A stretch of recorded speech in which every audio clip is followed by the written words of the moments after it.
Monsieur, bonsoir et bienvenue à votre magazine Le Débat. À l'occasion de la Journée internationale des droits des femmes, le 8 mars de chaque année, nous posons cette fois-ci une question essentielle. Les femmes ont-elles réellement accès à la justice? Entre méconnaissance des droits, obstacles financiers, pression sociale et violences basées sur le genre, la réalité demeure complexe. Ce débat de ce soir vise à analyser les freins, les mécanismes existants et les solutions durables. Pour en débattre ce soir, nous avons 4 invités pour vous. Madame Palinfo José Seri, Madame, bonsoir. Bonsoir Myriam. Vous êtes conseillère technique de Madame la ministre de la Femme, de la Famille et de l'Enfant, en charge des affaires juridiques, des réformes, des partenariats et de la coopération. Merci à vous d'être avec nous ce soir. Okay. Maître Daniego Makaya, oui. Bonsoir maître. Bonsoir Myriam. Vous êtes avocate directrice des requêtes et investigations au Conseil national des droits de l'homme. Bien sûr. Merci à vous d'être là. Merci à vous. Madame Faysaline Tess Kwaku, Madame, bonsoir. Bonsoir. Vous êtes consultante senior en droits humains et vous êtes également directrice du pôle juridique au RAF, qui n'est autre que l'Organisation pour la réflexion et l'action féministe. C'est exact. Merci pour votre présence. Monsieur Ghislain Koulibaly, bonsoir à vous. Bonsoir, Marie. Vous êtes sociologue et spécialiste en genre. C'est bien cela. Mesdames, messieurs, merci à vous d'être avec nous ce soir. Comme à l'accoutumée dans ce magazine, nous commençons par un élément de reportage. Notre première articulation va être axée sur l'accès des femmes à la justice. Nous allons faire un état des lieux. En ce qui concerne la méconnaissance des droits, le coût des procédures, les pressions sociales et la stigmatisation. Notre reporter Eve Boué nous en dit un peu plus. Dans son élément, on nous parle de spécialistes en droit et les populations féministes qui s'expriment. L'accès des femmes à la justice en Côte d'Ivoire, une préoccupation majeure pour les pouvoirs publics. Plusieurs facteurs portant atteinte à cette liberté sont enregistrés, entre autres la méconnaissance des droits. À cela se rajoute un accès parfois limité aux tribunaux en zone rurale.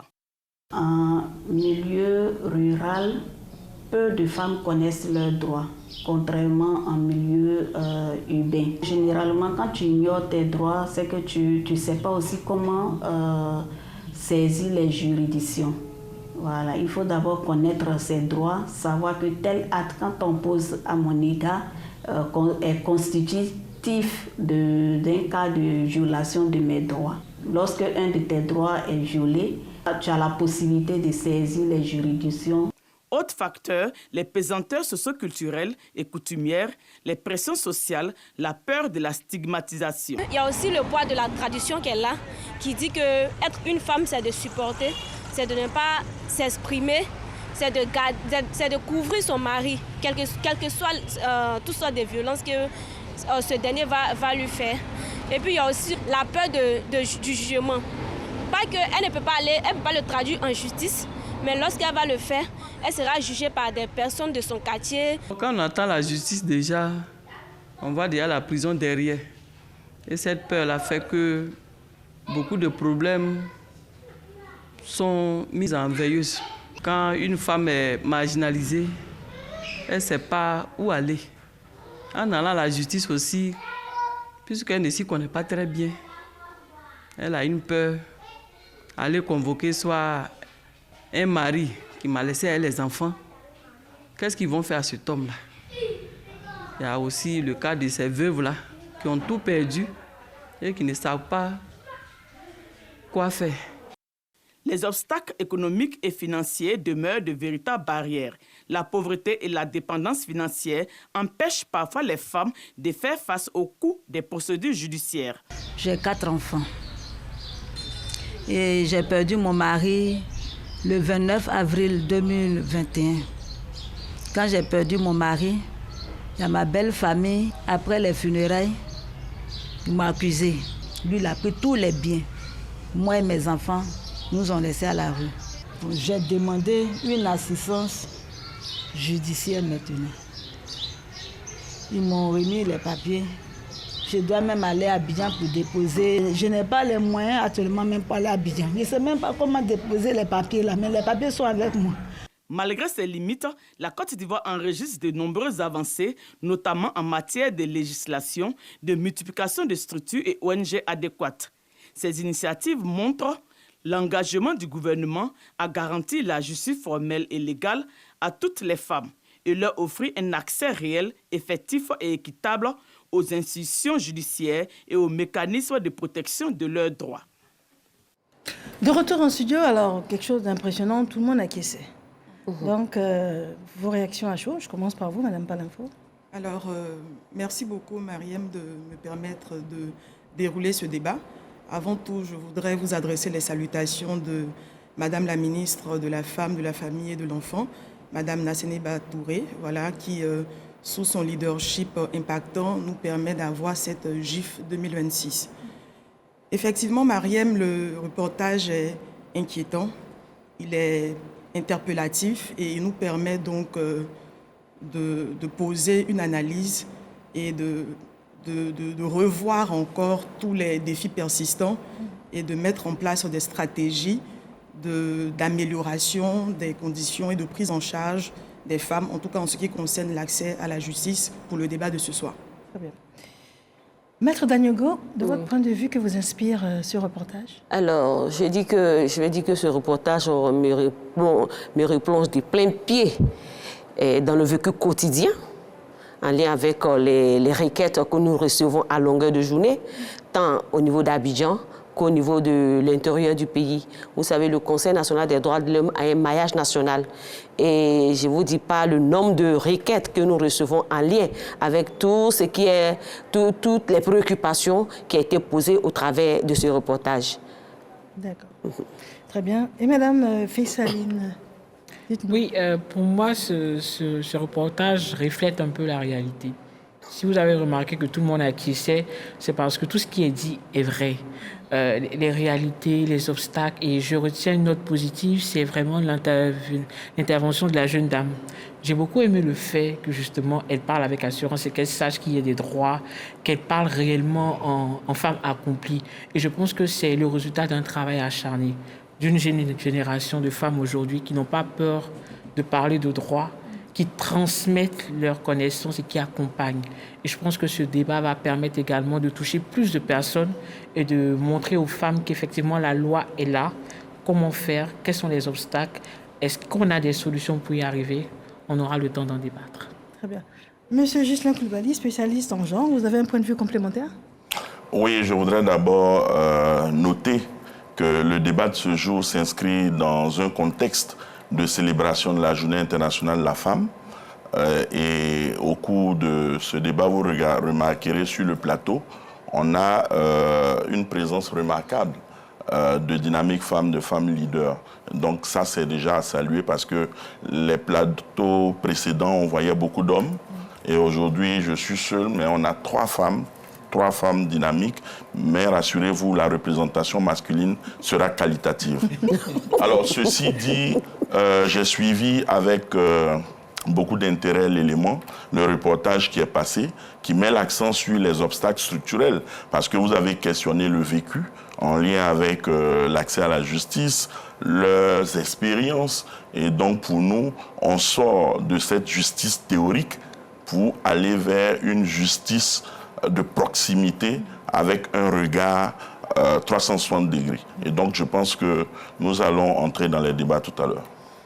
Très bien. Alors, madame, monsieur qui nous suivez, vous avez l'opportunité de pouvoir interagir avec nos différents invités sur le plateau à travers le QR code. Alors, je vous rappelle, la partie à laquelle nous sommes, nous parlons de l'accès des femmes à la justice, nous faisons un état des lieux. Donc, vous avez des préoccupations concernant cette partie spécifique de notre émission.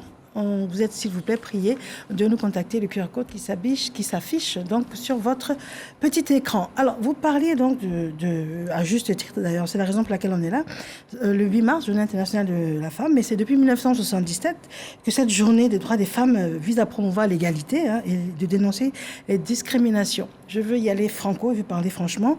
En Côte d'Ivoire, quel changement structurel ? Depuis 1977, ça existe. Mais en ce qui concerne la législation, en ce qui concerne la justice, en ce qui concerne l'équité, en ce qui concerne également la représentation des femmes dans les sphères de prise de décision, Quel est l'état des lieux?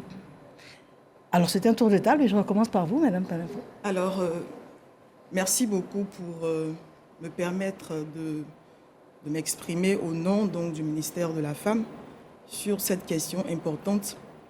Il faut dire qu'en ce qui concerne l'état des lieux, il faut faire une appréciation d'abord juridique. Le droit des femmes est encadré par des textes juridiques qui sont forts, tant au niveau de la Constitution, donc on a le socle constitutionnel, au niveau des lois nationales, c'est-à-dire du cadre législatif, et au niveau international. Au niveau de la Constitution, notre Constitution de 2016 ici garantit une égalité entre les individus sans distinction de sexe. Elle assure également un libre et égal accès aux individus à la justice. Dans cette Constitution, il est renfermé le principe de la légalité qui est tout simple. Ce principe-là nous dit qu'il ne peut exister une poursuite et une incrimination sans qu'un texte préalable ne l'ait prévu. Quand on descend, on se rend compte qu'à côté de ce socle constitutionnel, on a des textes législatifs qui viennent soutenir ce socle constitutionnel. Et il y a eu énormément de réformes. En 2021, par exemple, nous avons eu la loi contre les violences domestiques et les agressions sexuelles qui permettent ici de renforcer la protection des survivantes. On a eu également les réformes du code pénal, les réformes du code de procédure pénale, les réformes au niveau du code du travail. On a eu aussi les réformes en 2019 de la loi sur la famille, où vous allez vous rendre compte qu'il y a une suppression de la notion de chef de famille, parce que l'État aujourd'hui vise à une égalité entre hommes et femmes. À cela s'ajoute, mettez-moi donc de trucs d'aller au bout, à cela s'ajoutent les engagements internationaux de notre pays. La Côte d'Ivoire a ratifié la CEDEF. Elle a ratifié également le protocole de Maputo. Elle a ratifié la Charte africaine des droits de l'homme et des peuples. Je le dis pourquoi? Pas juste pour citer, pour dire que d'un point de vue juridique, il y a un arsenal fort. Et l'arsenal est effectif.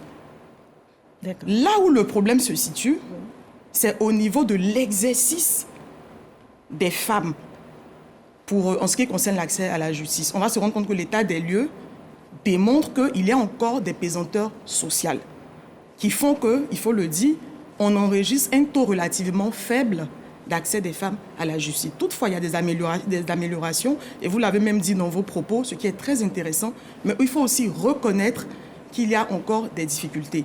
Au niveau donc des stigmatisations, au niveau des préjugés sociaux, de la peur des représailles, du manque d'information, les questions aussi de l'analphabétisme, il faut le reconnaître, de certaines femmes. Donc tous ces éléments-là permettent de dresser un état des lieux qui nous engage tous en vue donc d'améliorer la stratégie de lutte pour l'accès des femmes à la justice. Je vous remercie. Alors, Maître Dagnogo, Madame Palinfo a cité à juste titre les textes de loi qui existent, qui ont été améliorés, qui ont été réformés. Elle a cité également les pesanteurs qui subsistent, mais vous, de votre point de vue, dans l'effectivité, par exemple, est-ce que c'est un pan dont on pourrait discuter avec vous? Et dans les limites, ou bien dans des insuffisances également, en ce qui concerne l'arsenal existant. D'accord. Comme Mme Palinfo l'a dit, l'État a fait assez d'efforts et les efforts continuent d'être faits. Et comme on le dit, aucune œuvre humaine n'étant parfaite, c'est d'encourager l'État dans ce sens-là. En termes d'insuffisance, les insuffisances, il y en a. Mais souvent, les insuffisances même résultent de la méfiance des destinataires des lois qui sont prises, notamment les femmes. Parce qu'une chose est de voter les textes de loi, une autre chose est de se l'approprier. Donc il y a un problème d'appropriation, soit par ignorance, soit par peur de stigmatisation, comme on l'a vu dans le reportage tout à l'heure. Il y a aussi une méfiance dans le système. Nous le disons, je le dis en connaissance des causes de ma position de requêtes et investigations, des directeurs de requêtes et investigations. La plupart des propos qui nous reviennent de la part des survivants ou de leurs parents, c'est qu'il y a une méfiance vis-à-vis du système qui est mis en place, surtout lorsqu'ils tiennent compte du statut du bourreau. Lorsqu'on tient compte du statut du bourreau, et le bourreau également contribue à améliorer cette peur-là. Pour dire quoi? Pour dire non, j'ai fait, tu peux m'amener où tu veux, mais il n'y aura rien. Pour parler trivialement. Donc, en termes d'état des lieux, il y a ces préjugés fondés, ces préjugés qu'il faut arriver à déconstruire pour que l'accès à la justice soit une réalité au profit des femmes. D'accord.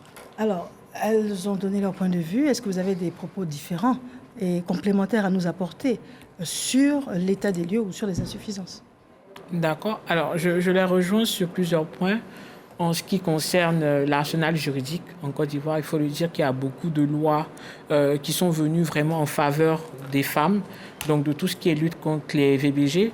Ma consoeur a cité tout à l'heure la loi de 2021 qui a été vraiment un ouf pour toutes les associations donc, qui accompagnent les victimes, tant dans la célérité en ce qui concerne les ordonnances de protection, donc qui sont maintenant assez rapides à avoir, et au fait que le certificat médical, par exemple, pour les cas de viol, ne subordonnait pas à la réception de la plainte, autant de choses.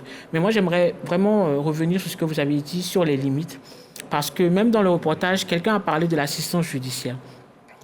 Il faut comprendre déjà que pour savoir qu'il y a assistance judiciaire, comme on l'a dit, il faut pouvoir connaître la loi. Et aujourd'hui, la question qu'on veut bien se poser, nous, en tant que société civile, parce que c'est ce que je représente aujourd'hui, c'est à qui la responsabilité de cette vulgarisation? Parce qu'à chaque fois que j'ai fait des plateaux télé, c'était la même chose qui ressortait. On nous disait à chaque fois, oui, le problème, c'est l'obstacle, les populations ne connaissent pas la loi. Pour moi, il est de la responsabilité aussi de l'État de faire cette vulgarisation. Parce qu'on nous dit tout le temps que nul n'est censé ignorer la loi. Mais la loi, en même temps, lorsqu'elle est promulguée à l'Assemblée, elle ne court pas les rues. Il faut qu'il y ait cette volonté-là de le faire. Et on a l'impression qu'il y a une élite qui est concernée, c'est-à-dire celle qui est lettrée, donc celle qui comprend le français. Mais quand vous avez des projets en zone rurale, j'ai eu la chance de l'avoir, des projets qui n'étaient pas financés par l'État, donc qui étaient financés par des organismes internationaux, on se rend compte que le besoin là-bas est réel. Quand on parle de violence basée sur le genre aujourd'hui, grâce au travail, on va dire, non seulement des médias que vous êtes, qu'on salue également, des victimes qui délient la langue, on pense automatiquement à tout ce qui est violence sexuelle, aux violences physiques, mais on oublie parfois les violences psychologiques. On oublie les violences économiques, et on en a parlé dans ce reportage que j'ai beaucoup apprécié. Donc pour moi, aujourd'hui, oui, l'ordonnancement juridique, il est bon, on peut mieux faire. Par exemple, on peut durcir encore plus. Voilà. On peut mettre le doigt sur des mots-clés. Passer de l'homicide, par exemple, au féminicide. Ça a été dit pendant les 16 jours. Mais on veut passer à l'action, en fait. On peut prendre encore plus de mesures, par exemple, pour mettre en considération tout ce qui est violence psychologique. Oui. Juste pour anecdote, moi j'ai eu la chance l'année dernière de participer à un colloque et j'ai été surprise de savoir que tout ce qui était santé mentale, donc une femme par exemple qui avait la dépression suite à une violence, ce n'était pas pris en compte. La santé mentale n'est pas prise en compte par les assurances. Donc ça veut dire que même une femme qui est plus ou moins nantie, donc qui on va dire qui est de la classe moyenne, n'a pas la possibilité de voir un psychologue, de voir un psychiatre et de mettre cela sur son assurance. Donc on parle de VBG tous les jours, mais il faut vraiment que ce soit les VBG, pas seulement des types de VBG. Et j'espère que ce débat va nous permettre vraiment d'éclaircir certaines choses. Monsieur Ghislain Coulibaly, femme citadine, femme rurale, femme lettrée, femme illettrée. Alors, à la suite de mes prédécesseurs, je voudrais souligner que l'État a fait des efforts. Il faut féliciter l'État de Côte d'Ivoire, féliciter tous les gouvernements qui sont succédés, parce qu'aujourd'hui, leur responsabilité, c'était de créer un environnement favorable. Est-ce que l'environnement créé est favorable à la promotion, à la protection, à la défense des droits des femmes et des filles? Nous disons oui. Nous disons oui en donnant pour indicateur la ratification des instruments internationaux. Je peux regarder l'agenda 2030 des Nations Unies avec les 17 ODD, avec un focus sur l'ODD 5 pour cibler la question des femmes et des filles, et surtout sur leur autonomisation. Vous avez également, au-delà de l'agenda des Nations Unies, vous avez la CEDEF, qui est la Convention pour la lutte contre les différentes formes de discrimination à l'égard des femmes. Mais c'est une norme supra. C'est la plus grande norme qui protège les femmes et les filles. Et notre pays l'a ratifiée. Au niveau régional ou au niveau régional, vous avez l'agenda 2063 de l'Union africaine avec une vision de l'Afrique qui est inclusive. Vous avez également le protocole de Maputo. Mieux, l'État de Côte d'Ivoire a domestiqué dans son arsenal juridique tous ces instruments. Et donc, elle a parlé de la Constitution. Il y a des lois législatives, des réglementaires, etc. Donc, je pense qu'on a un cadrage juridique, un cadrage politique et stratégique par rapport à la vision. N'oublions pas que le 25 mai 2025, la Côte d'Ivoire a adopté officiellement, je vais dire, la nouvelle politique nationale de l'égalité, de l'équité et du genre, avec une vision d'institutionnalisation du genre, à la fois dans le secteur public et dans le secteur privé. Je voudrais dire que le cadrage même, il est institutionnel. Il y a un ministère qui porte, je vais dire, ces questions. Et le ministère de la Femme, de la Famille et de l'Enfant a le lead. Vous avez également l'ONEG, qui est l'Observatoire national de l'équité. Je veux dire que l'État a pris ses responsabilités pour créer l'environnement favorable. Ceci dit, en dépit des efforts consentis pour la promotion de l'égalité de chance, l'égal accès aux opportunités, aux ressources, une participation inclusive, on constate une persistance des inégalités, une persistance des discriminations, une persistance des différentes formes de violations flagrantes des droits des femmes et des filles. J'en veux pour preuve plusieurs secteurs. Si vous prenez le secteur de l'éducation, on peut questionner l'accès à cette opportunité qu'est l'éducation en lien avec l'ODD 4, accès à une éducation de qualité. Au niveau de la Côte d'Ivoire, l'accès, il n'y a pas de problème. Qu'on soit au préscolaire ou au primaire, on n'a pas de souci. La problématique commence à se poser lorsqu'on est au niveau du maintien de la jeune fille à l'école. Lorsqu'on est au niveau de l'achèvement, parce que les petits garçons et les petites filles rentrent, mais il ne s'agit pas d'entrer. Comment on en sort? Est-ce qu'ils sortent ensemble? Est-ce qu'il y a une égalité dans le processus? Parce que les taux de déperdition nous montrent que, en termes de taux d'achèvement, les hommes restent encore dans le circuit et d'autres filles décrochent. Donc pour moi, il y a encore des choses à revoir au niveau de l'éducation. Si vous prenez par exemple le foncier, il y a la loi de 98. C'est vrai que la loi dit que c'est un accès équitable aux ressources foncières, mais dans la pratique, qu'on soit dans le système patrilinéaire ou matrilinéaire, excusez-moi de le dire, mais les femmes sont dans la précarité foncière. Elles n'ont pas un accès en quantité, en qualité, et elles n'ont pas la capacité de transmissibilité, il faut le reconnaître. Vous avez parlé, par exemple, du champ politique. Mais le champ politique, il est masculinisé. Vous savez que nous sommes dans un contexte sociologique qui fait la promotion des hommes. Le jeu de la régulation sociétale se fait autour de l'homme. Donc, ce qui va se passer, c'est qu'on aura une sous-représentativité ou une sous-représentation des femmes dans les sphères de prise de décision. Même si au niveau législatif, on a la loi portant amélioration de la représentativité des femmes, mais regardons, est-ce qu'on a atteint les 30%? Non. Est-ce que les partis politiques collaborent pour qu'on ait les 30%? Ce n'est pas le cas. Ma chute, c'est de dire, oui, je reconnais les efforts qui sont faits. Oui, je sais que c'est une donnée comportementale, le genre, mais en même temps, je pense qu'il faut qu'on change de posture. Nous sommes dans une posture d'égalité formelle. Théorique, oui. Elle est théorique, elle est déclarative. Mais dans les faits, on n'arrive pas à passer de cette égalité formelle, déclarative, théorique, à une égalité réelle, et mieux, à une égalité transformatrice des rapports de pouvoir hommes et femmes. Parce que ne tournons pas la grosse problématique, est-ce que les rapports de pouvoir hommes et femmes, est-ce que ces rapports de pouvoir, on veut aller vers son équilibre? Et je pense que c'est une question centrale. Et quand on va aborder la question de la justice, moi je pense qu'on va en débattre, mais je pense que cette justice-là, elle est encore déclarative, elle est théorique et elle n'est pas dans l'effectivité, dans la réalité, et on en discutera. Alors, vous êtes tous unanimes sur ce plateau pour apprécier les efforts de l'État. Maintenant, je vais vous parler, par exemple, du programme national de lutte contre les violences basées sur le genre. Alors, dites-nous, quels sont les axes prioritaires qui ont été appliqués? On a bien compris qu'il y a énormément d'initiatives, il y a énormément documents ou de conventions à ratifier. Mais dans l'effectivité, qu'est-ce qui est vraiment en cours et puis quels sont les résultats mesurables? Okay. Alors, merci beaucoup, Mariam. J'ai suivi avec beaucoup d'attention déjà l'intervention des derniers intervenants. Sur la question du programme national de lutte contre les violences basées sur le genre, qui a été institué en 2021, en remplacement donc du comité de lutte contre les violences faites aux femmes et aux filles, il faut dire que ce programme-là, se voulait beaucoup plus large au niveau de ses attributions, parce que le comité était centré uniquement sur les violences, alors que le programme traite de toutes les questions liées au VBG. Il est organisé en départements, on va dire, multisectoriels, au nombre de 97 qui sont implantés dans tout le pays.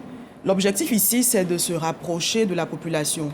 Au travers de ce programme également, on a des cellules VBG dans nos différents commissariats pour permettre la facilité de la prise en charge VBG.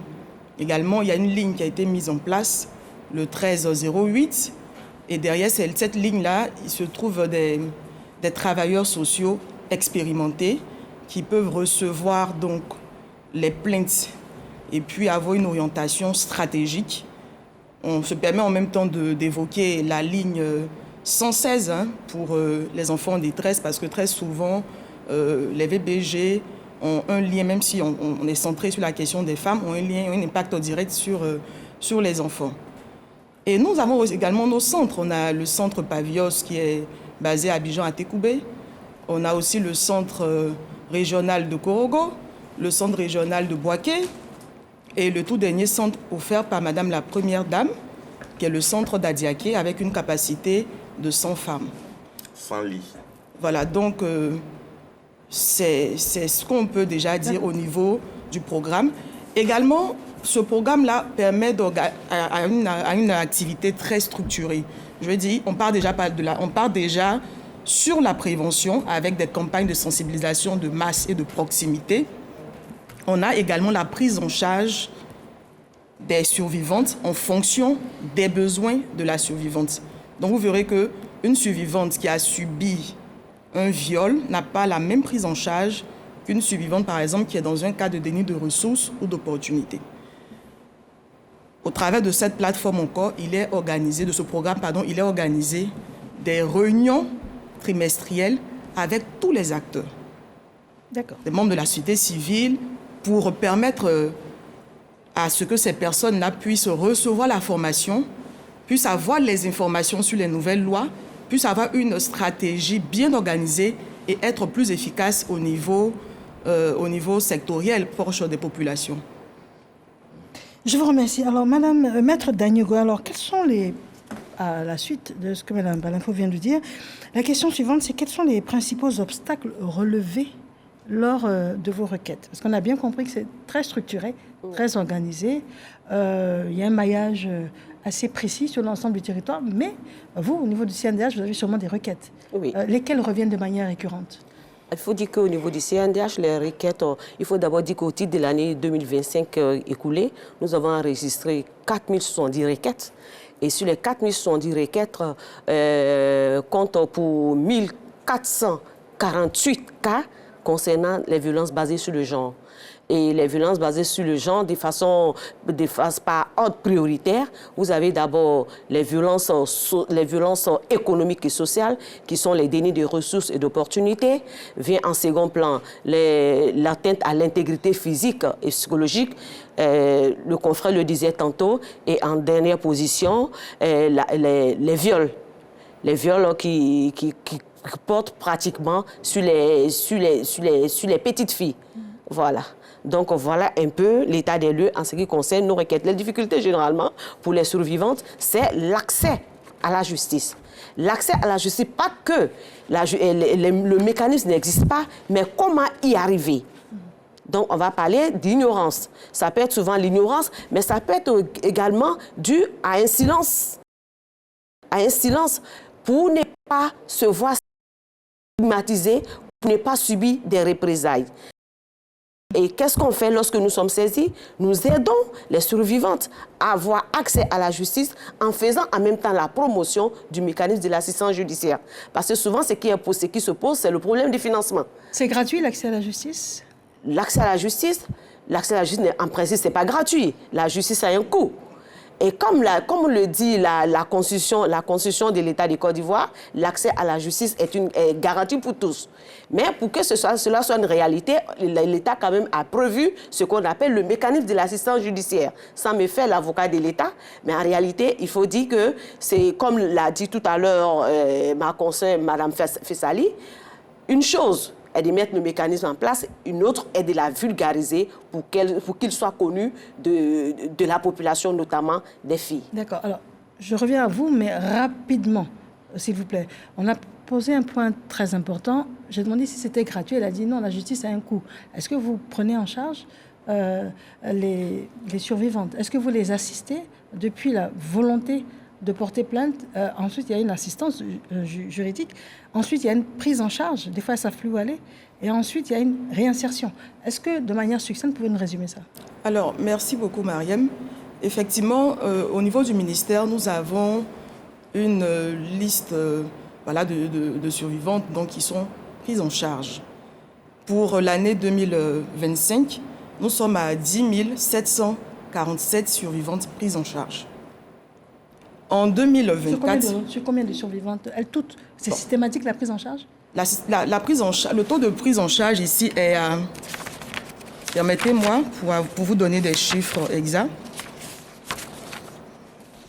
Merci.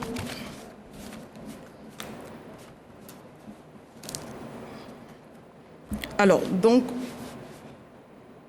je suis en train de dire que en ce qui concerne, on ne peut pas procéder par catégorie. Vous voyez, par exemple, dans le cas du viol, on a au moins 97%, 99,75% pour être plus précis, de cas de viol qui ont bénéficié d'une prise en charge médicale, dont 48% ont été faits dans les 72 premières heures. Voilà. Et vous allez voir au niveau donc, du viol, on est à 65%. Mais ma question était, est-ce que ça va jusqu'au bout du processus? Oui, ça va jusqu'au bout du processus dans la mesure où on ne se limite même pas à la sanction. On va jusqu'à la réparation. Parce que pour nous, l'objectif, c'est de s'assurer de la réinsertion de la survivante. C'est pourquoi l'État travaille énormément avec les travailleurs sociaux. Vous allez voir qu'il y a des directions sociales qui sont mises en place. Il y a toutes ces agences-là en vue d'assurer la réinsertion de la survivante. Parce que pour nous ici, l'objectif pour avoir une justice durable, c'est de s'assurer qu'au-delà de la sanction, au-delà de la prise en charge médicale, autour de la prise en charge holistique en fonction du type de VBG, il y a une réinsertion de la survivante. Donc on retient que vous les assistez de manière pécuniaire, Évidemment. Et d'ailleurs, le ministère est doté d'une direction de l'autonomisation économique de la femme. C'est différent de la prise en charge. Oui, je veux dire, oui, bien sûr. La prise en charge juridique se fait en collaboration pour l'assistance judiciaire. Nous accompagnons les femmes. Mais quand nous finissons l'accompagnement juridique, on s'assure aussi que ces femmes-là puissent être réinsérées économiquement. D'accord. Très bien. Alors, à ce stade, nous allons prendre les interrogations de notre public, nos téléspectateurs qui nous font l'amitié de nous suivre ce soir. Dame Nina, alors que fait l'État exactement pour les femmes qui sont dépouillées quand elles perdent leur mari, laissant la charge des enfants à la précarité? Ensuite, comment les femmes qui sont dans les villages font pour avoir accès à la justice? Donc, je vous demande, en fonction de vos sensibilités, de prendre note et de souhaiter répondre. Ça, c'est M. Fofana. Donc, je reprends à vos stylos. Alors, première question. Que fait l'État exactement pour les femmes qui sont dépouillées quand elles perdent leur mari, laissant la charge des enfants à la précarité? Ça, c'est Dame Nina. Maintenant, M. Fofana, comment les femmes qui sont dans les villages font-elles pour avoir accès à la justice? M. Conan, peut-on parler d'un accès égal à la justice lorsque les barrières économiques, culturelles et sociales persistent? Monsieur Kwa Adamon Traoré, pourquoi ne pas engager une campagne de grande envergure sur le droit de la femme en Côte d'Ivoire?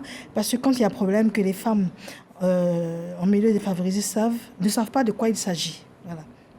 Ensuite, Madame Marie-Paul, dans le cas où l'injustice se présente lorsqu'il y a partage, la discrimination est au rendez-vous et comment avoir l'assistance pour corriger ce problème. Et puis, Madame Diaby, pour terminer, Diaby Maïmouna, comment une femme marginalisée ou violentée en milieu rural peut-elle avoir accès aux cellules mises en place par le ministère de la Femme, de la Famille et de l'Enfant pour avoir justice, ou quels conseils vous pouvez donner dans ce sens pour que justice lui soit faite ou rendue? Voilà, on va inverser le tour de table. Monsieur Coulibaly, je commence par vous. Alors, je pense que si ma mémoire est bonne, je pense qu'en Côte d'Ivoire, ici, il y a eu le projet Pro-Justice qui avait été financé à l'époque par la coopération américaine. Et justement, le projet, c'était justement de construire, je pense, des institutions ou des infrastructures judiciaires sur l'ensemble du territoire en appui à l'État, donc au gouvernement ivoirien. Je pense que c'était au nombre de 18. Alors, je pense que le problème demeure. Est-ce qu'aujourd'hui, on peut dire qu'il y a un maillage du territoire national? Je pense que non. Les efforts sont en train d'être déployés, mais force est de remarquer que les populations qui vivent en milieu rural ou les femmes rurales connaissent quelques difficultés en termes d'accessibilité justement à la justice. Donc, quand on parle d'accès à la justice, on peut avoir la dimension accès à une institution physique. Donc, ça peut être un tribunal, il est vrai, mais il y a aussi la problématique des procédures. Est-ce que les procédures sont coûteuses ou pas? Et donc, qu'on soit en milieu urbain ou en milieu rural, la réalité varie. Parce qu'il faut tenir compte véritablement du milieu d'appartenance. Oui, des efforts sont faits pour que tout le monde puisse avoir un accès équitable à la justice. Mais il y a quand même quelques défis. Je veux bien parler des barrières géographiques et donc des barrières en lien avec la sphère rurale et urbaine. Je voudrais dire aussi que des efforts sont faits pour informer, sensibiliser les femmes sur leurs droits. Je pense qu'il y a eu beaucoup de campagnes de sensibilisation, mais force est de remarquer qu'on est dans un contexte sociologique qui est caractérisé aussi par l'analphabétisme. Quand vous regardez les statistiques, en Côte d'Ivoire, on tourne autour de 47%. Donc pour moi, dans un contexte où l'analphabétisme, où les femmes sont encore plus touchées, il y a aussi la question de la méconnaissance même des droits. Voilà, donc c'est aussi un défi. La preuve, quand on dit Journée internationale de la femme, on célèbre le 8 mars en célébrant le pagne. Je vais dire, on met le pagne en avant, mais c'est un prétexte pour évaluer les progrès, les acquis et surtout identifier les défis en vue de les corriger. Mais est-ce que tout le monde sait qu'on est dans cette dynamique? D'accord. Je pense que la méconnaissance des droits est aussi un obstacle. Madame Faysaline Teskouakou, s'il y a une question qui vous inspire, c'est le moment d'y répondre. Parmi les préoccupations de notre public. Oui, je vais peut-être paraphraser. Il y a une question qui parlait particulièrement des femmes veuves, de comment est-ce qu'une femme veuve, par exemple, était protégée par la loi. Je ne me ferai pas forcément l'avocat du ministère, mais il y a eu quand même en 2019 des réformes en ce qui concerne les lois sur les successions et qui ont permis donc à ce qu'on appelle en droit le conjoint survivant. Donc ce n'est pas spécifiquement les femmes, c'est le conjoint survivant, donc la femme et l'homme. Mais comme on parle des femmes aujourd'hui, on va dire à la femme de venir en concours avec les enfants qui sont les premiers héritiers. Donc ce qui fait qu'avant cette loi-là, on va dire que la femme était en 4e position. Si je veux expliquer de façon terre à terre, c'est que si tu perds ton mari aujourd'hui, alors s'il a des enfants, les enfants viennent en premier rang, donc les enfants héritent de tout. Et s'il n'y a pas d'enfants, donc après on passe aux parents, voilà, qui vont venir en concours avec les frères et sœurs. Et toi, tu es vraiment en 4e position. C'est donc vraiment le cas où il n'y a vraiment personne que tu peux commencer à venir. Et depuis 2019, cette loi est venue pour corriger cela. Ce qui fait qu'au niveau de la succession, aujourd'hui, les enfants ont 3/4 et donc le conjoint suivant a 1/4. Voilà. Donc, c'est des choses qui ont été dites juridiquement sur papier. Maintenant, dans les faits, c'est que la réalité, c'est qu'aujourd'hui, les procédures en ce qui concerne les successions aussi, ça coûte de l'argent. D'accord? Surtout pour des successions qui ont été quand même bien organisées, donc qui peuvent faire appel à des notaires. Et ça, on n'en parle pas beaucoup. Généralement, quand on parle d'accès des veuves, on dit « il faut aller au tribunal, il faut aller... Ouvrir une succession, c'est de l'argent. Et donc, moi, j'aimerais beaucoup, c'est vrai que beaucoup, en ce qui concerne les VBG, donc tout ce qui est viol, il y a beaucoup d'accompagnement qui est fait. En ce qui concerne les veuves, c'est très délicat. Tout à l'heure, il a parlé d'un point très important. J'ai eu la chance de travailler dessus, c'est l'accès des femmes à la terre. Et surtout dans les cas de succession. Il y a beaucoup de régions où la femme n'hérite pas. Et ça, c'est pas que la loi sur papier qui va déconstruire cela. Il va falloir sévir. Et je ne sais pas s'il y a des statistiques claires, mais généralement, dans ces cas-là, il y a peu de cas où les familles sont emprisonnées parce qu'elles ont refusé de donner la terre. Généralement, ça se règle à l'amiable. Et tant qu'on ne va pas essayer vraiment de faire un débat sur ce cas-là, par exemple, de pouvoir montrer les cas, les exemples clés de personnes qui ont été condamnées, parce que ça compte dans la communication. La communication pour la justice, ce n'est pas juste de vulgariser les textes, c'est de montrer les sanctions. Les gens veulent savoir, si je fais cela, qu'est-ce que j'encours? Et ensuite, ça peut dissuader. Parce que mettre le texte, ça peut donner une volonté, mais on peut se dire que l'État n'arrive pas jusqu'au bout.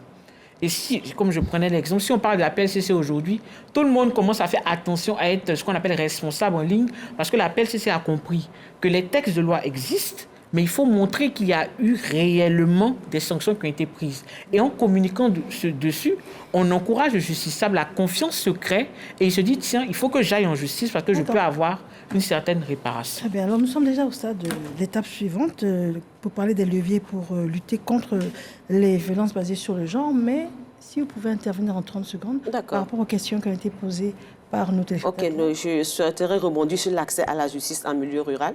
Il faut dire que le CNDH aide beaucoup en raison de son maillage national, puisque nous sommes représentés à travers les 31 régions que compte la Côte d'Ivoire, avec les officiers aux droits de l'homme qui sont généralement dans les départements. Donc pratiquement toutes les localités sont saisies, et en la matière, lorsque nous sommes saisis des questions en lien avec une femme rurale, on l'aide d'abord à avoir l'assistance judiciaire. Mais le problème, c'est qu'après l'assistance judiciaire, la distance est un problème, c'est-à-dire l'obstacle géographique est un problème. Donc du coup, tous les efforts qui ont été abattus en amont finissent par... Voilà. Très bien. Merci d'avoir respecté à peu près le temps. Je vous demande de vous inspirer de ce modèle. Alors, on va essayer. Alors moi, j'étais aussi intéressée par la question de savoir ce que fait l'État lorsque une femme est dépouillée, quand elle perd son mari. Et je pense que ma consoeur a très bien placé le décor avec la loi sur la succession. Et je veux dire qu'il faut sensibiliser et déconstruire les pesanteurs sociales, encourager les femmes à porter plainte et à suivre l'action en justice. À croire en la justice et à suivre l'action en justice. À côté de ça, ce que peut faire le ministère peut accompagner, c'est-à-dire même au travers du numéro 1308, pour la dame qui a posé la question en ligne, elle peut appeler... Alors le 1308. Le 1308, elle peut appeler et se faire assister. Elle peut bénéficier d'une orientation. Le ministère de la Femme n'est pas une juridiction. Juste à l'intervention du notaire pour l'assistance? Oui, bien sûr. Le ministère de la Femme n'est pas une juridiction, mais le ministère de la Femme, lorsque le cas est enregistré, accompagne de la prise en charge jusqu'à la réparation. Voilà. Je vous remercie. Je vous remercie. Alors, nous en sommes au levier pour lutter contre les violences basées sur le genre. Et je vous invite, cher public, à interagir également à cette phase de nos échanges. Pour l'heure, nous avons un élément à vous proposer. Alors, en ce qui concerne la prise en charge des victimes et l'efficacité des mécanismes de protection, Davis Soyo a rencontré des survivantes des violences basées sur le genre et nous plonge dans le calvaire qu'elles ont vécu.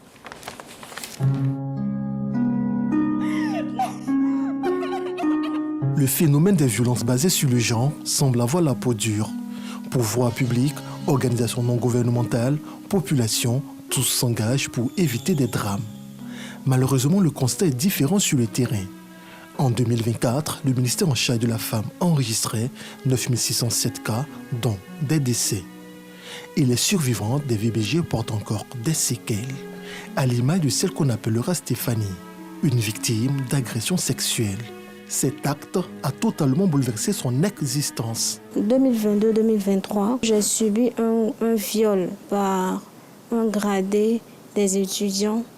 Une fois, j'étais couchée dans ma chambre, vu qu'il a le droit de rentrer dans toutes les chambres. Il m'a violée en me frappant même parce que j'avais le visage enflé. Pour plus de preuves, puisque je criais, qu'est-ce qui prouve que je crie? Donc je suis sortie nue avec sur moi et les yeux enflés, puisqu'il m'a tellement tapé que j'avais un peu de sang dans mes yeux, tout ça. Et depuis, dépression, isolement et traumatisme rythment son quotidien. Après ça, ça m'a beaucoup traumatisée parce que justice n'a pas été faite en fait, en ma faveur. À chaque fois que je le vois, je rentre dans la chambre, je serre mes mains comme si je suis en train de taper quelqu'un, mais je suis en train de me venger. Ça fait comme une dépression. Ça m'a vraiment traumatisée pendant un bon moment. Ça fait que je ne voulais plus me mettre en couple en fait. Des difficultés bien connues par Michel, une autre survivante. Elle décide de témoigner à visage découvert. Une volonté sur fond de sensibilisation. Venue de Cotonou pour réaliser ses rêves à Abidjan, sa vie vire au cauchemar après une rencontre avec un vendeur d'illusions. En 2020, je suis venue à Abidjan me chercher. Je suis tombée sur un jeune homme qui m'a promis de m'aider. Donc, je suis restée avec lui. Mais après, j'ai vu qu'il y a eu un peu de changement. Les soirs, il me frappait, il me traitait pas comme il a dit au fait. Donc, ça a été un peu difficile pour moi. Mais je ne sais pas où aller parce que je ne connaissais personne. Donc, je suis restée dans ça. Je suis tombée enceinte. Même quand je lui ai dit que je suis tombée enceinte, il me frappait. Ça a été très dur pour moi. Il m'a fait sortir de chez lui, il y avait 23 heures. C'était la nuit, 23 heures. Le jour-là même, il pleuvait. 23 heures. Je ne vais pas oublier ce jour-là. Stéphanie et Michel ont repris goût à la vie grâce à la main tendue de l'ONG Bloom, une organisation non gouvernementale en contact direct avec les victimes. C'est des personnes que nous prenons vraiment au bord de la dépression. Elles sont vraiment affectées et il faut beaucoup de temps pour guérir justement de ces blessures. La prise en charge, elle est à plusieurs niveaux. On a la prise en charge psychologique, on a la prise en charge psychosociale et on a la prise en charge médicale. Bien entendu, à la fin de tout ce processus, lorsque la survivante est à même de retourner à sa vie de tous les jours, on a, pour certains cas, la prise en charge pour l'autonomisation. L'ONG Bloom, créée en 2018 par Daniel Lidegoué, assure un accompagnement holistique aux victimes et va bien au-delà. La direction juridique est là justement pour accompagner toutes les survivantes qui souhaitent justement faire appel à l'appareil judiciaire. Donc on a la prise en charge juridique, mais on a surtout la prise en charge judiciaire. Pour l'année 2025, par exemple, on a eu 30 cas où la direction juridique a apporté devant les tribunaux. Et pour la majorité de ces cas-là, on a obtenu justice. La lutte contre les violences basées sur le genre demeure un combat dans nos sociétés. Malgré les nombreuses actions entreprises par le gouvernement et la société civile, pourquoi les cas de VBG ne cessent de grimper?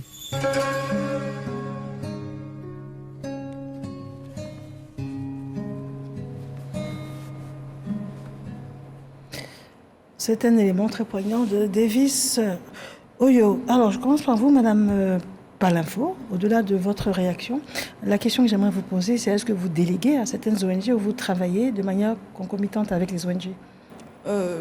Oui, bien sûr, bien entendu. Nous sommes... les ONG sont partenaires du ministère de la Femme, notamment sur les questions des VBG. Elle a si bien cité l'ONG Bloom. Il y a aussi la DDCI qui est plus sur les questions de l'enfance. Et il y a aussi une autre ONG, plusieurs ONG comme ça, qui sont implantées tant à Abidjan qu'à l'intérieur du pays, qui sont partenaires. Parce que vous voyez, au niveau des centres, ce sont des centres publics. Les centres que j'ai énumérés tout à l'heure sont des centres publics. Mais l'ONG Bloom, par exemple, dispose d'un centre privé. Et également, toutes ces autres ONG ont des centres privés qui permettent d'appuyer l'action de l'État. D'accord. Très bien. Madame, maître? Oui. Quel est votre sentiment après cet élément de reportage? Alors, après ces éléments, une question m'interpelle pour dire qu'en réalité, en termes de levier de lutte contre les VBG, il s'agit en réalité de leviers multisectoriels qui appellent l'intervention de toutes les parties prenantes. Et j'apprécie déjà la mise en place à l'initiative du ministère de la Famille et de l'Enfant de la plateforme VBG.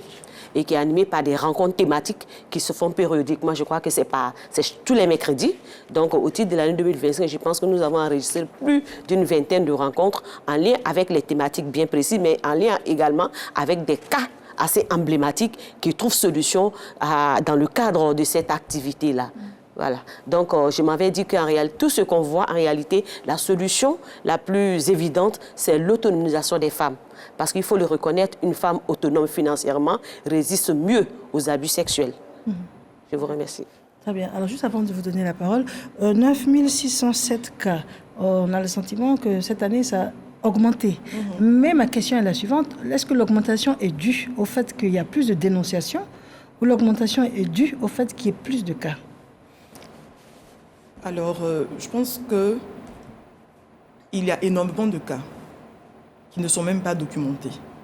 Je pense que les cas qu'on documente sont une infime partie de la réalité. Mais quand on va déjà en 2022, on avait 7919 cas. En 2025, on a 10 747 cas.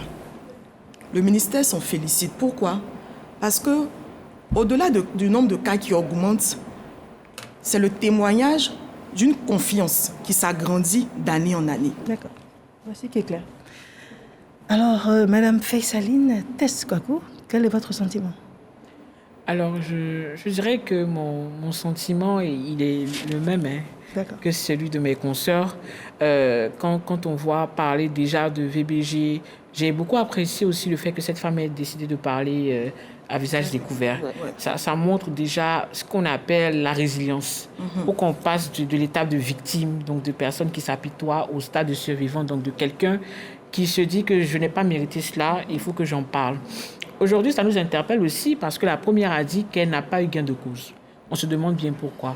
Est-ce que c'est parce qu'elle a été en justice et qu'elle n'a pas pu prouver le viol?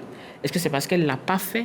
Et ça met en relief tout ce dont on parle aujourd'hui sur ce plateau. Je pense qu'il est de notre responsabilité tous, comme Madame l'a dit, tous les parties prenantes. C'est-à-dire que ce soit le ministère, que ce soit la société civile, que ce soit au niveau du CNDH, tout le monde est interpellé. On a la chance aujourd'hui d'avoir certaines catégories de VBG qui quand même, avec du temps, sont mieux connues. Le viol, comme on l'a dit, les agressions sexuelles. Maintenant, on parle un peu d'autonomisation, mais moi, je persiste sur le fait qu'il faut également se pencher sur celles-ci qui passent vraiment un peu de façon subtile, mais qui créent des dégâts. L'harcèlement moral, par exemple. On en parle beaucoup dans le foyer, mais même au niveau du travail. Quand on lit les chiffres aujourd'hui de VBG, moi, je ne suis pas surprise en vrai que les chiffres ne soient pas fidèles à la réalité. Parce qu'il y a beaucoup de cas de VBG qui échappent même à la qualification. Si, par exemple, quelqu'un va au niveau, je prends un exemple de l'inspection du travail, et dit que je suis victime de harcèlement, peut-être que la question sera réglée là-bas, mais peut-être qu'il n'y aura pas une synergie de cette inspection-là, de dénoncer cela au niveau du ministère qui puisse considérer qu'attention, il y a un harcèlement moral qui a lieu et qui doit être suivi. Donc vous mettez en relief le problème de formation?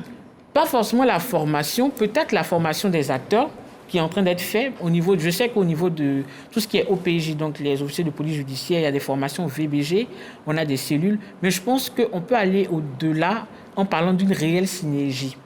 Voilà. Il y a des synergies qui sont faites entre les OSC et le ministère, mais interministérielles, parce qu'il y a des ministères qui sont directement saisis de certaines questions et qui, peut-être par faute de maîtrise des termes, peuvent passer ou nous faire passer sur des chiffres et des données de VBG. D'accord. Alors, Monsieur Ghislain Coulibaly, quel est votre sentiment? Et puis, j'aimerais bien que vous puissiez répondre à la question suivante. Est-ce que, selon vous, les victimes sont suffisamment protégées lorsqu'elles portent plainte? Alors, peut-être mon commentaire. Déjà, il faut dire que les violences basées sur le genre, il faut que tous les téléspectateurs le sachent, c'est une violation flagrante des droits humains. Ceci dit, il faut qu'on comprenne bien que ces violences basées sur le genre prennent forme dans des contextes sociologiques caractérisés par la loi de l'omerta. C'est-à-dire, c'est la culture du silence. Premier élément. Deuxième élément, il faut savoir que ces violences basées sur le genre s'inscrivent dans des rapports de pouvoir déséquilibrés. Et généralement, les déclencheurs sont également les stéréotypes. Alors, qu'est-ce qui va se passer? Ce qu'on observe, pour le sociologue que je suis, on observe des formes de banalisation des faits de VBG, des formes de tolérance des faits de VBG. Et vous savez qu'aujourd'hui, quand vous regardez, si vous prenez par exemple dans le domaine des médias, tout dépendra du traitement. Si le traitement est sensationnel, vous voyez qu'on va vers une certaine banalisation du phénomène.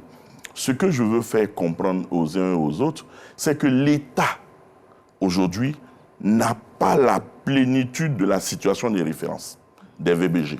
On n'a pas. Pourquoi? Parce que les uns et les autres ne dénoncent pas. Les faits de VBG ne sont pas toujours dénoncés. Même s'ils sont dénoncés, les faits sont faiblement dénoncés. Ce qui fait qu'en 2010, quand vous regardez les statistiques officielles du gouvernement, on était autour de 710 cas de VBG. Mais aujourd'hui, vous voyez, on a plus de 10 000. Ça veut dire quoi? Ça veut dire que l'État a travaillé. Il faut féliciter le gouvernement.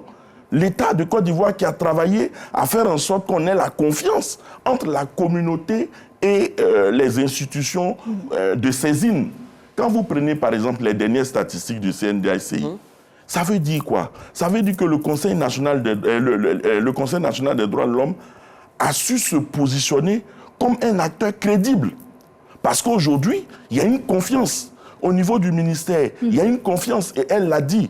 Donc, si de 710 cas en 2010, on est à plus de 10 000, ça veut dire que petit à petit, les langues se délient et la culture de la dénonciation commence à prendre forme. Ça, c'est mon premier commentaire. Mon deuxième commentaire, c'est de dire, oui, j'ai vu tout le dispositif qui a été mis en place, les plateformes de lutte contre les VBG. Aujourd'hui, on tourne autour peut-être d'une centaine de plateformes de lutte contre les VBG. Ce que nous devons faire, c'est d'évaluer ces plateformes pour qu'on tire les leçons, pour qu'on voit qu'est-ce qui marche, qu'est-ce qui ne marche pas, et renforcer puisqu'ils sont dans la proximité. Mais quand on dit VBG, regardez les données, c'est sur des vivantes. Qu'en est-il des défis émergents comme le féminicide? Est-ce que justement, dans le rapport, je veux dire annuel des VBG, est-ce que le cas des féminicides est pris en compte? Vous voyez, et donc, au regard des données qui portent sur des personnes survivantes, il faut aussi qu'on adresse la problématique du féminicide. C'est vrai que le code pénal parle d'homicide, mais nous, il faut, le plaidoyer que nous faisons, il faut qu'on reconnaisse que généralement, on a les violences physiques, les violences psychologiques et émotionnelles et les cas de viol dans l'intimité. Or, le premier rideau protecteur, c'est bien la cellule familiale. Mais les statistiques montrent que c'est dans la sphère privée qu'on a beaucoup plus de violences. Ça veut dire qu'il y a quelque chose qui ne va pas. Il faut qu'on regarde notre processus de socialisation. Le règlement à l'amiable. Mais justement, c'est le règlement à l'amiable.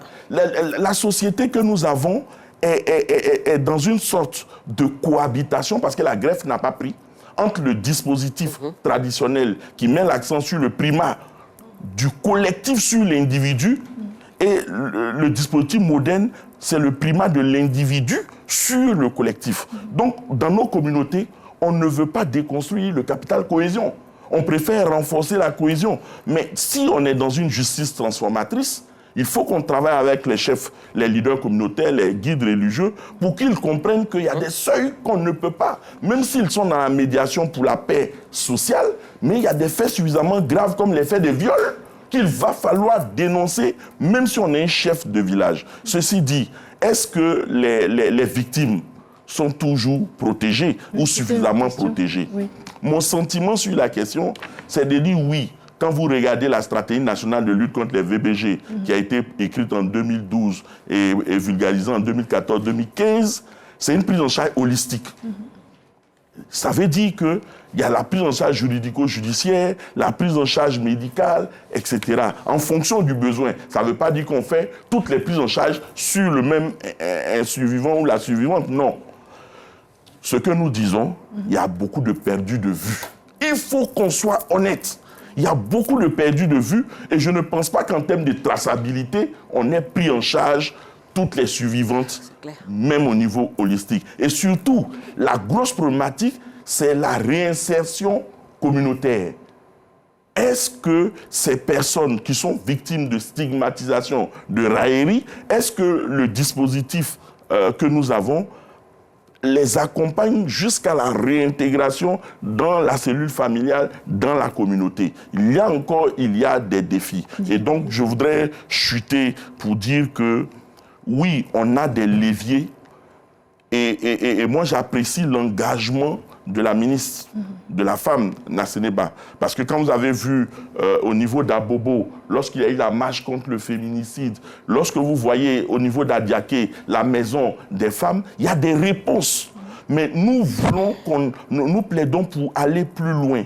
Moi, mon propos, tant que les rapports de pouvoir seront déséquilibrés, parce que la cellule familiale est un laboratoire de production de rapports déséquilibrés. Vous m'excuserez, un indicateur, ce sont les tâches domestiques. La répartition des tâches domestiques est déséquilibrée. Et justement, lorsque vous invisibilisez les femmes dans le rôle productif, création des richesses, et que vous la confinez dans des rôles reproductifs et communautaires, mais souvent, les violences domestiques sont déclenchées parce qu'on veut la limiter dans ce rôle que la société lui a assigné. Mais les temps ont évolué, les normes sociales évoluent. Il faut que les hommes aussi déconstruisent leur masculinité toxique.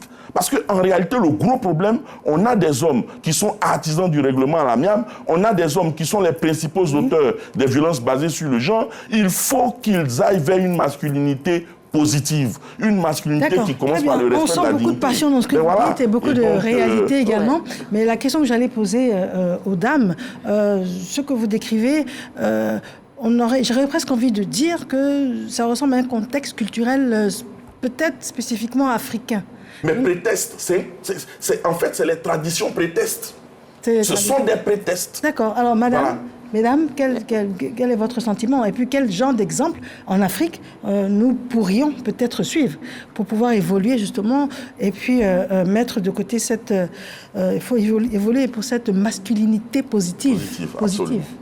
Rapidement, madame. Alors, moi, je suis complètement alignée avec monsieur sur cette analyse. Il faut dire qu'aujourd'hui, les VBG sont malheureusement commis dans la cellule familiale. Et c'est là qu'on trouve le plus grand nombre. Et même quand on prend le cas du féminicide, qui n'a pas encore reçu une qualification juridique dans notre arsenal, c'est aujourd'hui un défi majeur et une priorité pour le ministère des droits de la femme et de l'enfant. Voilà. Et à côté de ça, il y a également la question de la santé mentale. C'est-à-dire que ces actes graves-là de féminicide là, qui sont perpétrés affectent à un niveau tellement important la cellule familiale qu'il faut aussi prendre en compte la question de la santé mentale. Et je voulais répondre en disant que la solution ici pour moi, c'est de tout simplement chercher à inscrire le féminicide dans le mécanisme VBG. Tout simplement. Voilà. Maître ? Oui. Alors, dites-nous, avec le contexte culturel dans lequel nous vivons, avec cette masculinité positive qui seraient les objectifs à atteindre, de manière réaliste, vous pensez qu'on peut y arriver et quels seraient les leviers pour le faire ? Alors, je pense qu'on peut y arriver et je me réjouis déjà que l'idée vienne d'un homme. Voilà, ça c'est déjà prometteur et je pense qu'il y a plusieurs hommes aussi qui pensent, qui ont la même approche. Et c'est ensemble que nous allons réussir parce qu'en réalité, le combat pour asseoir l'autonomisation de la femme, le combat contre les VBG, en fait, c'est pas seulement au profit des femmes, c'est au profit de la société. Parce qu'une femme épanouie, une femme qui vit sans violence, qui vit forcément son genre, va dans le sens de promouvoir le progrès au sein de la société. Donc, défendre les droits de la femme, c'est défendre les droits de toute une société. D'accord. Alors, maître, dites-nous, est-ce que les ordonnances de protection sont-elles effectivement efficacement exécutées? Waouh! Là, c'est une question assez intéressante parce que là, on apprécie déjà qu'il y a déjà un cadre juridique pour renforcer la protection des femmes contre les violences domestiques. Mais quid de son application. Et bon nombre de cas qui nous reviennent, c'est que les ordonnances de protection sont prises. Mais en réalité, comme je l'ai dit tantôt et que je ne cesserai de le dire, l'autonomisation de la femme est un problème crucial. Parce que vous voyez, vous prenez, le juge prend une ordonnance, le président du tribunal prend une ordonnance de protection en éloignant la victime de son bourreau. Mais s'il se trouve que c'est le bourreau qui est le pourvoyeur des moyens de subsistance, vous voyez que le problème en réalité n'est pas réglé. Parce qu'en guise de représailles, comme on le dit, il ferme le robinet. Le fait de s'occuper des enfants. Encore que si le domicile conjugal est la propriété du couple, on peut comprendre. Mais si vous prenez une ordonnance de protection en éloignant le bourreau de la victime et que c'est lui qui est le pourvoyeur, rassurez-vous qu'il y a une menace d'expulsion qui pèse sur la victime qu'on voulait protéger. Parce qu'en réalité, c'est l'occasion pour lui de se départir de toute charge. Et ce n'est pas une hypothèse d'école. Je parle des cas pratiques où les survivantes viennent à nous, on leur conseille l'ordonnance de protection. Une fois qu'ils ont l'ordonnance de protection, le problème n'est pas réglé. Donc, en fait, ça devient un cercle vicieux. Et puis, on inverse la culpabilité? Bien sûr. Voilà. Donc, il faut dire qu'en plus de l'ordonnance de protection, elle est bien, mais il faut penser également aux mesures d'accompagnement, surtout pour les femmes qui n'ont aucune autonomie financière. Très bien. Nous allons, à ce stade de nos échanges, nous intéresser à notre public avec les questions via le QR code. Alors, M. Kwasi Médé-Messier, il nous dit, pour une femme victime de VBG en milieu rural, ayant été prise en charge jusqu'à la réparation,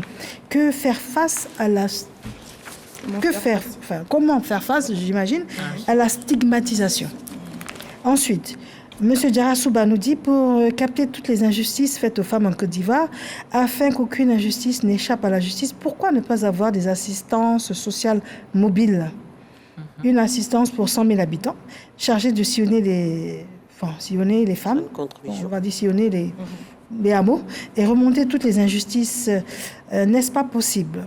Monsieur Franck Matunga, quel est le mécanisme mis en place après toute la procédure pour le retour de la victime dans un quotidien sain? Et pour terminer, monsieur Zago Folke nous dit quels sont les défis à relever pour éradiquer les violences basées sur le genre. Madame Faiseline Thiès-Kwaku. D'accord. Donc, je vais rebondir sur la dernière, parce que ma mémoire est beaucoup plus fraîche à ce niveau-là.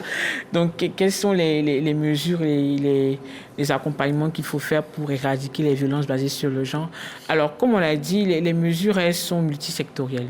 D'accord. Déjà, il y a des mesures sur le plan de vue sociologique. Donc, on a parlé déjà de tout ce qui est sensibilisation, tout ce qui est vraiment accompagnement.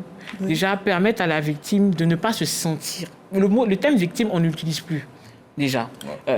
Tout ce qui est organisation, en tout cas, tout ce qui est accompagnement, on a basculé vers le thème survivante. C'est pour ça que j'ai fait un peu le parallèle tout à l'heure. Parce que victime, on s'apitoie, on essaye vraiment de réveiller le traumatisme, mais on parle de survivante parce qu'on se dit que c'est une personne qui est résiliente, qui a pris le dessus et qui n'a pas à culpabiliser.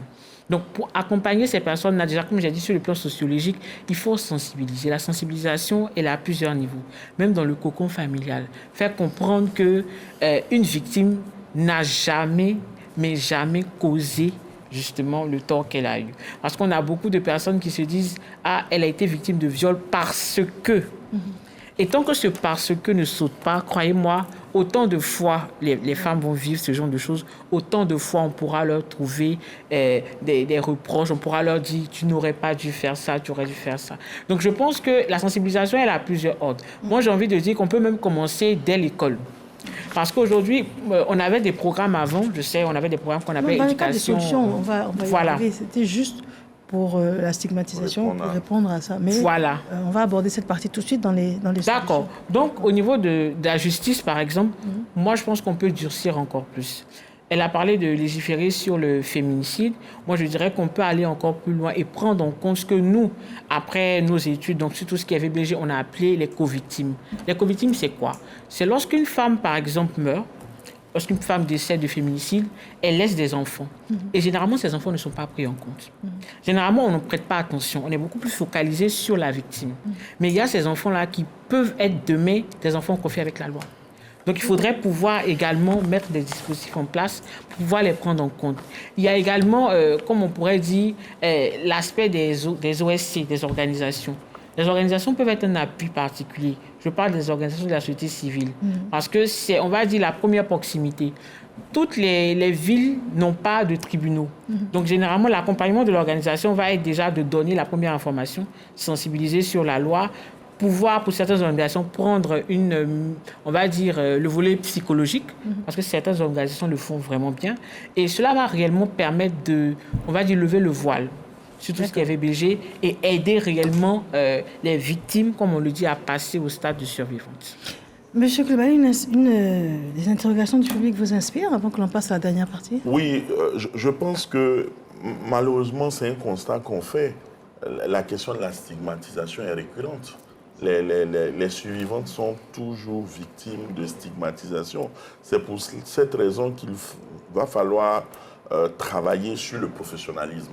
Parce que les questions de confidentialité, d'anonymat, c'est-à-dire on ne peut pas faire une prise en charge si on n'est pas soi-même professionnel, si on ne respecte pas les principes de la prise en charge. Et il y a des professionnels, je pense par exemple aux centres sociaux qui sont des guichets de vulnérabilité, je pense aux complexes socio-éducatifs qui sont des guichets de vulnérabilité. Il faut orienter justement toutes les communautés victimes vers ces centres. Aujourd'hui, quand vous allez dans les commissariats, on a quand même des brigades. Voilà. Donc, il y a quand même des professionnels qui sont des bureaux d'accueil genre, au niveau de la gendarmerie, au niveau des commissariats. Et même quand dans un commissariat, on n'a pas de brigade, il y a au moins un point focal. Voyez-vous. Donc, les choses évoluent. Mais moi, j'ai aimé, par exemple, la collaboration avec la société civile. Vous avez montré tout à l'heure dans votre élément l'ONG Bloom qui fait la prise en charge, mais n'oublions pas qu'au niveau de l'ONG Bloom, il y a une vision, c'est le village Bloom. Le village Bloom qui va regrouper, je veux dire, tous les professionnels sur un seul site. Parce qu'aujourd'hui, le défi qu'on a, c'est qu'on a des perdus de vue, on n'a pas tous les services sur un seul site. Ce qui fait que vous pouvez suivre la survivante, mais après, elle est perdue. Donc le modèle de l'ONG Bloom est un modèle que l'État devrait encourager et appuyer. D'accord, très bien. Alors nous sommes déjà obligés de passer à la dernière partie. Nous parlons des droits des femmes, des solutions pour une justice durable. Juste avant, nous avons un élément de reportage. Nous parlons des solutions concrètes pour améliorer l'accès des femmes à la justice. Alors, notre micro, par l'équipe de reportage, a été porté ça et là. Les populations, toutes tranches confondues, ont donné leurs différents avis et recommandations. Et c'est signé Siaka Kone. L'accès effectif des femmes à la justice demeure à ce jour un défi majeur en Côte d'Ivoire. Méconnaissance de leurs droits, pression sociale et difficultés financières, autant de raisons poussant les femmes à renoncer à saisir les tribunaux. Pourtant, des solutions en vue de bouger les lignes ne manquent pas. La solution, c'est que les femmes soient autonomes. Quand une femme est autonome, elle peut facilement se diriger vers la justice lorsqu'elle a un souci. Je pense qu'il faut renforcer l'assistance juridique. C'est-à-dire que mettre la justice au niveau de ces femmes-là, en leur proposant des avocats gratuitement, éliminer les barrières culturelles et sociales, former les magistrats et les forces de l'ordre pour éliminer les préjugés sexistes. Bon, je pense que les observateurs de la vie en société, pour leur part, ne vont pas du dos de la cuillère. Bon, ma solution est un peu quand même la sensibilisation sur les droits et les devoirs de la femme parce qu'il y a une méconnaissance à ce niveau-là. Pour ces femmes qui ne savent pas qu'elles ont accès à la justice, peut-être que c'est à la justice d'aller vers ces femmes-là. Ce n'est pas seulement réservé à une catégorie de personnes, mais la justice est pour tout le monde. La jeunesse également n'est pas en reste. Nous pensons qu'il faut renforcer dans un premier temps les dispositifs de communication autour des dispositifs existants.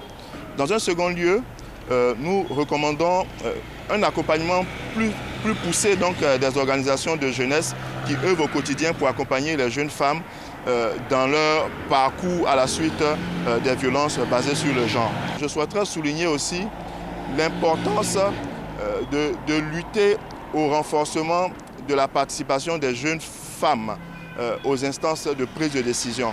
Ça nous permettra de casser la barrière sociale qui fait encore des femmes des êtres qui doivent être gouvernés. Au-delà d'être gouvernées, les femmes peuvent participer à cette gouvernance, contribuer et montrer aux autres femmes qui sont encore victimes sous d'autres tropiques communautaires qu'il est possible pour elles de briller, de rayonner. Garantir l'accès des femmes à la justice, c'est consolider l'état de droit et bâtir une société plus juste et plus équilibrée. De retour en studio, nous allons faire un dernier tour de table. Vous demandez de réagir par rapport à ces différentes propositions de notre public et surtout de nous proposer les vôtres. Nous allons commencer par M. Ghislain Coulibaly. Très bien. Alors, je voudrais dire que j'ai apprécié les propositions de réponse qui viennent d'être faites. Je pense au terme de ce débat, je pense qu'on aurait compris sur ce plateau qu'il y a quand même une nuance entre justice formelle et justice réelle. Je pense qu'on est d'accord puisqu'on a identifié les obstacles structurels. Et les obstacles structurels sont d'ordre économique, sont d'ordre socio-culturel, sont la méconnaissance des droits des femmes, sont les barrières géographiques dont on a parlé. Et il y a aussi la perception dont on parlait, les normes de patriarcat. Donc, ceci dit, pour moi, il faut faire en sorte que nous puissions passer de cet accès formel à cet accès réel. Comment? Pour nous, il faut qu'on change de paradigme. Changer de paradigme, c'est se dire que nous devons utiliser, je veux dire, un levier qui nous permette d'aller vers la transformation de nos mentalités, la transformation de nos attitudes et de nos comportements. Moi, mon problème, il demeure. On a l'arsenal juridique, mais on ne change pas une société par décret. Pour moi, il faut qu'on repense le modèle de socialisation. La cellule familiale, je suis désolé de le dire, si elle continue dans sa posture de socialisation en se basant sur des rapports de pouvoir déséquilibrés, avec l'école qui prend le relais, on va aller vers une reproduction de ces inégalités dans tous les secteurs d'activité. Ce qu'il faut, vous allez conclure avec? C'est qu'il faut, il faut travailler en collaboration avec les leaders communautaires, les guides religieux, les chefs traditionnels, qui pour moi doivent être des relais de proximité pour aider à aller vers cette justice effective, cette justice réelle. C'est en cela que l'engagement des hommes, pour moi, est une condition sine qua non. Si on est tous d'accord que le modèle de socialisation que nous avons, selon Jeanne Bizilia, produit des violences sociales, des violences symboliques, qui est détenteur du pouvoir? Ce sont les hommes. Parce qu'on est dans des rapports déséquilibrés. Donc pour moi, ces hommes-là doivent être des alliés, des partenaires, pour que la masculinité toxique cesse. Donc voilà pour moi le travail que nous devons faire. Et les femmes doivent jouer un rôle important parce que Jean Piaget dit c'est dans la prime enfance que les éléments socio-culturels se cristallisent le mieux. Et nous savons que la société a assigné aux femmes ce rôle d'éducation. Et donc pour moi, elles ont un rôle pour casser ce cercle vicieux d'inégalité. D'accord, donc l'éducation juridique dès l'école également? Dès la prime enfance, c'est-à-dire dès le primaire, il faut qu'on commence à éduquer nos enfants. Madame Fessaline Thiès Kwaku, quels sont vos derniers propos et puis la réaction par rapport au reportage? D'accord, donc je retiens déjà qu'il y a eu de très belles propositions. Et donc, pour ne pas répéter, justement respecter le temps, je ne vais pas revenir sur les propositions d'ordre sociologique qu'il a si bien expliqué. Juste pour le volet juridique, comme on a beaucoup parlé, il y a l'assistance judiciaire, c'est vrai, mais il faudrait vraiment la rendre accessible à tout le monde. On a parlé beaucoup de la proximité et il faudrait prendre en compte que déjà, même pour bénéficier de cette assistance judiciaire, il faut connaître la loi. On a parlé de la vulgarisation, c'est bien en français, c'est bien écrit, mais il faut vraiment porter un peu la casquette de l'inclusion. Donc de comprendre qu'on peut parler de la loi en baoulé, en bété, en djoula, et j'en passe, permettre réellement à toutes ces femmes-là qui ne parlent pas forcément le français de connaître leurs droits et de pouvoir vraiment s'en prévaloir. Au niveau de l'éducation, c'est quasiment la même chose. Je pense qu'on peut également parler de justice, de droit, même de violence basée sur le genre à l'école.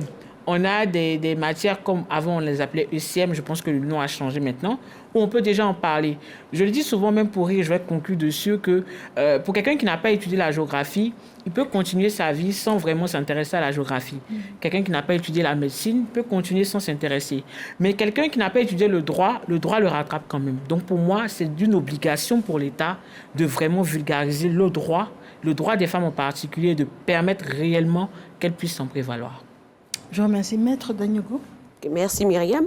Alors je retiens au travers de cet élément 3 choses qui se résument de la façon suivante. L'accès effectif à la justice, le droit à la réparation et la garantie de non-répétition à travers des lois assez corsées qui ont été prises par les législateurs ivoiriens. D'accord. Alors, on vient de me dire qu'on nous a rajouté 4 minutes. D'accord. OK. Donc, vous pouvez être un peu plus longue. D'accord. L'information dans l'oreille. OK, il n'y a pas de souci. Alors, au-delà de ça, parce que je l'ai dit tantôt dans mes interventions antérieures, ce qu'on constate, c'est que pour la plupart des personnes qui sont auteurs des VBG, notamment les viols, on constate qu'en réalité, ces personnes-là, l'auteur présumé de viol, bénéficient d'office de l'assistance, de l'accompagnement d'un avocat. Il y a là un déséquilibre qui est criard. Donc, qu'est-ce qu'il faut faire? Et le plaidoyer au niveau du Conseil national des droits de l'homme, c'est de rendre d'office l'assistance d'avocats au profit des survivantes, on va dire ça comme ça, des survivantes des VBG. On me dira que le mécanisme de l'assistance judiciaire existe, mais à la matière, c'est un peu lent relativement à l'assistance dont une survivante a besoin. Parce qu'un procès, ça commence depuis l'enquête préliminaire. C'est là que se lit le sort des parties qui sont dans un procès. Donc, il faut que d'office, depuis l'enquête préliminaire, un avocat soit commis d'office au profit des survivants des VBG. D'accord. Alors, les recommandations qui sont faites, vous êtes la voix officielle du ministère. Alors, que pensez-vous de ces recommandations? Juste après nous avoir expliqué quel est votre sentiment sur le débrief concernant l'élément de report. Alors, avant, j'aimerais rapidement revenir sur 2 interventions, notamment sur la question des co-survivants. Il faut dire que pour les cas de féminicide qui ont été documentés, recensés en Côte d'Ivoire, le ministère de la Femme a pris en charge tant financièrement que psychologiquement les familles, les proches de ces victimes. Et d'ailleurs, sous l'impulsion de Madame la ministre, il a été empêché un 3e féminicide. Je ne vais pas citer la structure dans laquelle ce cas allait avoir lieu, mais on a contribué ici à l'insertion financière de cet individu-là qui avait remis de l'argent et s'était dépouillé pour que sa compagne puisse exercer et qui finalement, comme on a vu dans le classique et dans l'actualité ici, il s'est senti vraiment très offensé. Il avait affirmé qu'il allait mettre fin à ses jours et le ministère a fait un travail extraordinaire pour que finalement on ne puisse pas avoir un 3e cas de féminicide. Sur la question de la formation des leaders communautaires et des leaders religieux, il faut dire qu'ils sont déjà membres du programme et ils sont dans la plateforme. Ils sont nombreux à avoir été recensés. C'est vrai qu'il y a la place pour tout le monde. On invite alors les autres leaders qui ne font pas partie, qui ne sont pas membres de cette plateforme-là, à rejoindre la plateforme parce que, comme monsieur l'a souligné, les réalités quotidiennes et de proximité, c'est eux qui la vivent, c'est eux qui font souvent les négociations. C'est eux qui, malheureusement, quand ils ne sont pas sensibilisés, ne perçoivent pas bien la gravité des faits et même contribuent souvent au périssement des preuves, malheureusement. Donc, il est important que la plupart des religieux qui ne sont pas encore membres de ces plateformes-là puissent intégrer. Sur les solutions pour nous, en tant que ministère, nous avons le lead, bien entendu, mais nous pensons que l'action est collective. Et nous sommes très heureux de collaborer avec toutes les ONG et toutes les structures qui nous appuient, qui nous épaulent dans ce travail extraordinaire. C'est le lieu donc de remercier toutes les ONG, toutes les organisations de défense des femmes et même des ONG qui sont cooptées même souvent par des hommes qui aident le ministère à atteindre ses objectifs. Tout simplement pour nous, la GIF 2026 est une réponse qui va contribuer efficacement. Parce que le thème de cette année est clair. Justice pour toutes, agir pour les femmes et les filles de Côte d'Ivoire. Et concrètement, qu'est-ce que vous allez faire? Alors, à cette GIF, il y aura énormément d'activités de formation sur la thématique de l'accès à la justice, mais également aussi, il y aura le village GIF qui va permettre aux femmes, comme je l'ai dit, de pouvoir recevoir des soins, de faire du dépistage du cancer du sein, du col de l'utérus et de poser des questions pratiques sur les difficultés qu'elles rencontrent pour pouvoir accéder à la justice. C'est sur ces propos que je vais vraiment vous remercier pour l'invitation. En tout cas, je vous remercie. Et puis, il me reste 4 minutes. Je vais bien en profiter et vous poser une dernière question. Quand on se projette dans 5 ans, en 2 phrases, qu'est-ce que vous souhaitez qu'il se passe dans 5 ans?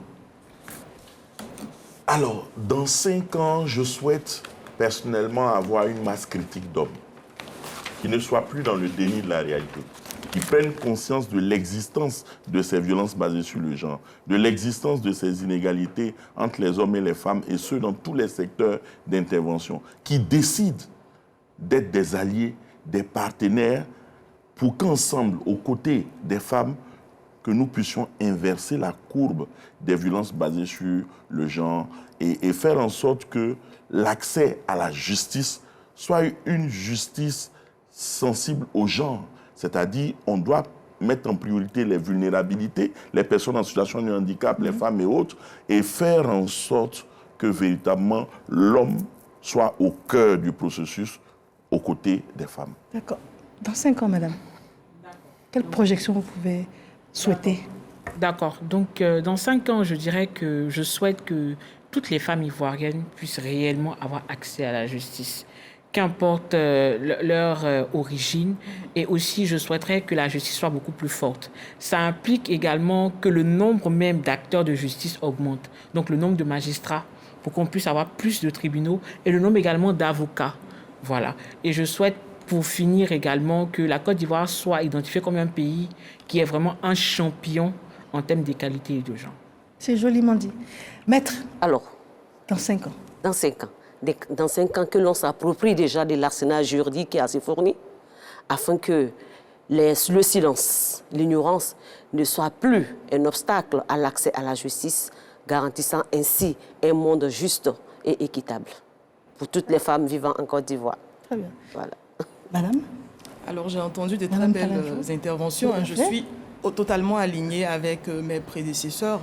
Dans 5 ans, on espère que nos mamans, nos jeunes sœurs puissent réellement s'approprier tout cet arsenal juridique qui a été mis en place et qu'on puisse réussir à déconstruire les mentalités, à ne plus vraiment faire des débats sur les pesanteurs sociales, que nos débats soient beaucoup plus évolutifs, qu'on puisse débattre sur, pourquoi pas, l'augmentation effective de la participation des femmes en politique. Il y a des débats encore non précaires, excusez-moi du thème, mais des débats beaucoup plus avancés.